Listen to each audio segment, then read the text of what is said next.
রসুলপুর নামে ছোট্ট একটি গ্রাম ছিল, যা গ্রাম প্রধান দ্বারা পরিচালিত হতো। গ্রাম প্রধানের সিদ্ধান্ত অনুযায়ী ওই গ্রামে ছেলেমেয়েরা খেলাধুলা বা হইচই করতে পারবে না। তারা খুব কঠোর নিয়মনীতির মধ্যে থাকতে হতো। কিন্তু বাচ্চারা এটা নিয়ে খুবই হতাশ ছিল।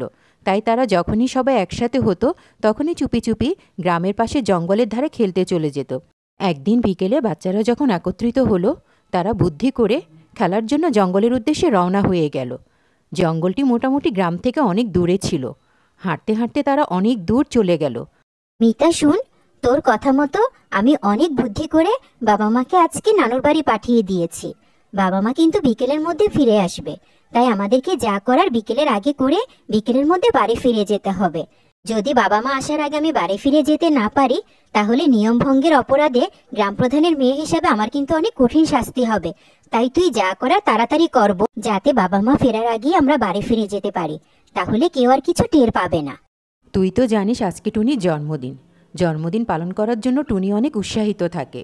কিন্তু তোর বাবার সিদ্ধান্ত অনুযায়ী গ্রামে তো কেউ উৎসব করতে পারে না। তাই আমি তোকে সাহায্য করতে বলেছি। তুই আমাকে সাহায্য করেছিস, সেজন্য তোকে অনেক ধন্যবাদ সুই। এখন চল, আমরা সবাই মিলে টুনির জন্মদিন উপলক্ষে আনন্দ করি। সন্ধ্যা হওয়ার আগে আমরা বাড়ি ফিরে যাব, তখন আর কেউ কিছু টের পাবে না। বুদ্ধিটা তো তুমি খারাপ করোনি মিতা আপু, কিন্তু জন্মদিন পালন করার জন্য কেক, বেলুন এগুলো কোথায়? এগুলো ছাড়া কি জন্মদিন পালন করা যায়? তুমি আমাকে আগে বলতে, আমি জোগাড় করে নিয়ে আসতাম। আমি এই জন্যই তো তোমাদেরকে বলি, তোমাদের বুদ্ধি হাঁটুর নিচে। তোমরা বড় হয়ে ঠিকমতো কোনো কাজ করতে পারো না। আরে তোমাদের বুদ্ধি লাগলে তোমরা আমাকে বলতা, আমি কিছু বুদ্ধি তোমাকে ধার দিতাম। তাহলে দেখতে এখন তুমি কত আনন্দ পেত। এই তো আমি আমার শিকার পেয়ে গেছি। একটা না, দুটো না, চারটা। এগুলো যদি আমি গুহার মধ্যে নিয়ে বন্দি করতে পারি, তাহলে কাল পূর্ণিমা রাতে বলি দিতে পারবো। 4টা বাচ্চাকে বলি দিয়ে আমি হয়ে যাব এই জঙ্গলে রানী শাকচুন্নি। আজু, তুমি সবসময় বেশি কথা বলো। তোমাকে না বলেছি মানুষকে অপমান করে কথা বলবে না, তারপরেও তুমি শুনবে না। মিতা রেখা আমাকে কালকে সবই বলেছে। আমি সব ব্যবস্থা করে রেখেছি। টুনির জন্মদিনে আনন্দের কোনো কমতি হবে না।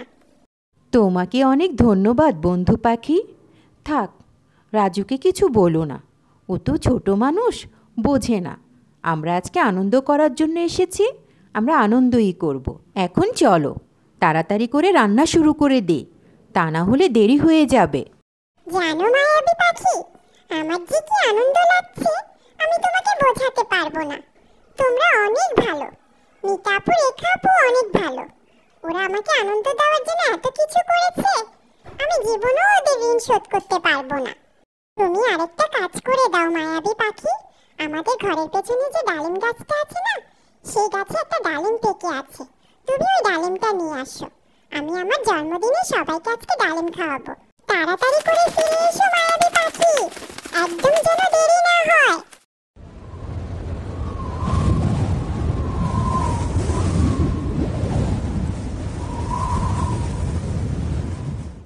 আমি যদি এই রূপে ওদের সামনে যাই, তাহলে ওরা ভয়ে পালাবে।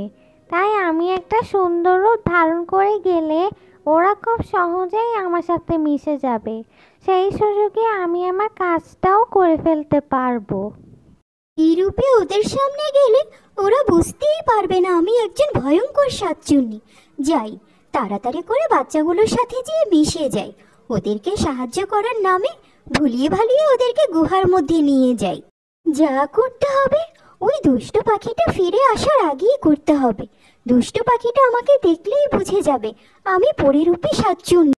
ওই দুষ্ট পাখির কারণে কত শিকার আমার হাত ফসকে চলে গেছে, তা না হলে কত আগেই আমি এই জঙ্গলের ভয়ঙ্কর রানী শাকচুন্নি হয়ে যেতাম। ছোট্ট বন্ধুরা, তোমরা বুঝি জন্মদিন পালন করতে এসেছো? মায়াবী পাখি উড়ে যাওয়ার সময় আমাকে সবকিছু খুলে বলল, তোমাদেরকে একটু সাহায্য করার জন্য। তাই আমি এসেছি। আমি এই জঙ্গলের সোনালি পরী। মায়াবী পাখি আমার খুব ভালো বন্ধু।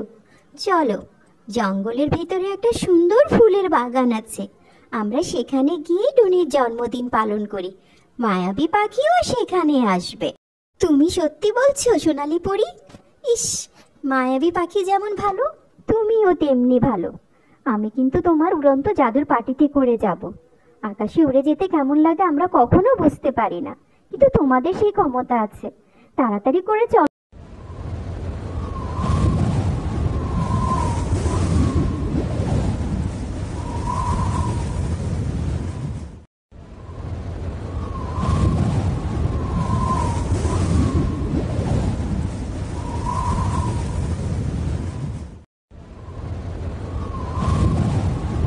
ছোট্ট বন্ধুরা, তোমাদের কি এই গুহা দেখে মন খারাপ হয়ে গেছে?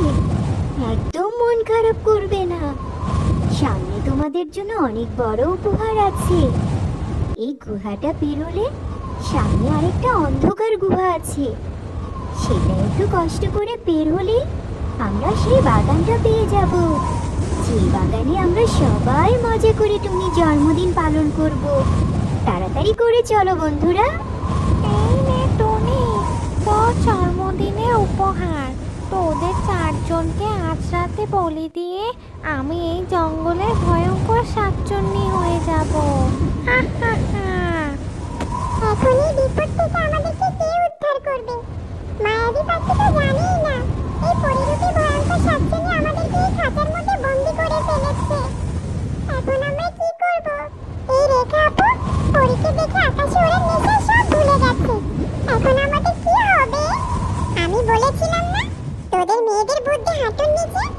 এখন চুপ করে থাক, আমাকে চিন্তা করতে দে।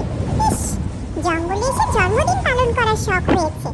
তোর জন্যই তো আজকে আমরা এত বিপদে পড়েছি। তোকে কে বলেছে জন্মদিন পালন করার জন্য? আমরা বাড়িতে থাকতাম, কত ভালো থাকতাম। তাহলে এই ভয়ঙ্কর শাকচুন্নির কবলে কি আমরা পড়তাম?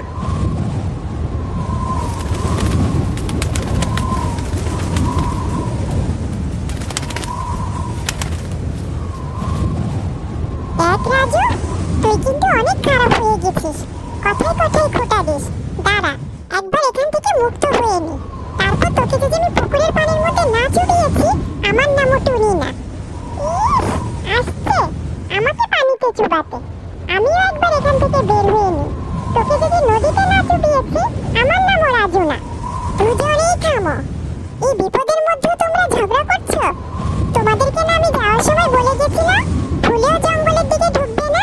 তোমরা কেউ আমার কথা শুনলা না। এখন যদি আমি না আসতাম, তাহলে তোমাদেরকে নদীতে আর পুকুরে না, শাকচুন্নি সাগরের মধ্যে চুবাইতো। আমাদের কোনো দোষ নেই মায়াবী পাখি, আমরা ইচ্ছে করে এখানে আসিনি। সব রেখা আপুর দোষ। শাকচুন্নি রূপী পরীকে দেখে রেখা আপু অস্থির হয়ে গেছে আকাশে ওড়ার জন্য। যা হবার হয়ে গেছে মায়াবী পাখি, এখন অযথা কথা বলে সময় নষ্ট করো না। ভাগ্য ভালো যে তুমি সময় মতো এসেছো। এখন তাড়াতাড়ি করে ওই শাকচুন্নি আসার আগে আমাদেরকে এই গুহা থেকে মুক্ত করো। তাড়াতাড়ি করো মায়াবী পাখি, যাতে আমরা ওই শাকচুন্নি ফিরে আসার আগে গুহা থেকে বের হয়ে যেতে পারি। তা না হলে ওই শাকচুন্নি আমাদের হাত চিবিয়ে শাকচুন্নি জন্মদিনই পালন করবে। আমার জন্মদিন আর পালন করা হবে না। তাড়াতাড়ি করো। তোমরা একদম ভয় পেও না টুনি, আমি যতক্ষণ তোমাদের সাথে আছি, শাকচুন্নি কোনোভাবেই তোমাদের আর কোনো ক্ষতি করতে পারবে না। শাকচুন্নি আমার সামনে যদি আসে, তাহলে আমার চোখ থেকে এক ধরনের মায়াবী আলো বের হয়ে শাকচুন্নির গায়ে আগুন ধরে যাবে। সেজন্য শাকচুন্নি কখনো আমার সামনে আসে না। যে সোনালি পরি রূপ ধরে সে মানুষকে বিভ্রান্ত করে, তার হাত থেকে মানুষকে বাঁচানোর জন্য সেই সোনালি পরি আমার চোখে মায়াবী ক্ষমতা দিয়ে দিয়েছে। তাই তোমাদের ভয়ের কোনো কারণ নেই। আমি তোমাদেরকে নিরাপদেই বাড়ি পৌঁছে দিব।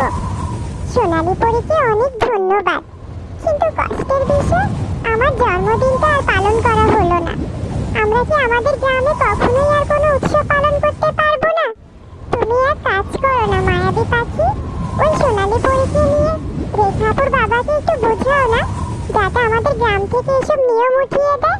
তাহলেই তো আমরা গ্রামের মধ্যে খেলাধুলা করতে পারবো, আনন্দ উৎসব করতে পারবো। আমাদেরকে আর কষ্ট করে জঙ্গলে আসতে হবে না। তো কথাটা মন্দ বলনি টুনি, আমি তো কখনো এভাবে ভেবে দেখিনি। আচ্ছা ঠিক আছে, আমি তোমাকে কথা দিচ্ছি, আমি সোনালি পরীকে দিয়ে রেখার বাবাকে বুঝিয়ে এই নিয়ম গ্রাম থেকে উঠিয়ে দিব, যাতে তোমাদেরকে আর কখনো কষ্ট করে এই জঙ্গলে আসতে না হয়। আর এই ভয়ঙ্কর শাকচুন্নির কবলে পড়তে না হয়। আর এই শাকচুন্নিকে আমি সোনালী পরীকে দিয়ে জব্দ করাবো, যাতে সে কোনো প্রাণীর ক্ষতি করতে না পারে। ওরে বাবা রে, এ কি বলছে এই ভয়ঙ্কর দুষ্ট পাখিটা? সোনালি পরে আসার আগে আমি এখান থেকে পালিয়ে যাই, তা না হলে ও আমার সমাধি বানিয়ে দিবে এই জঙ্গলে। রানী শাকচুন্নি আমি আর হতে পারবো না।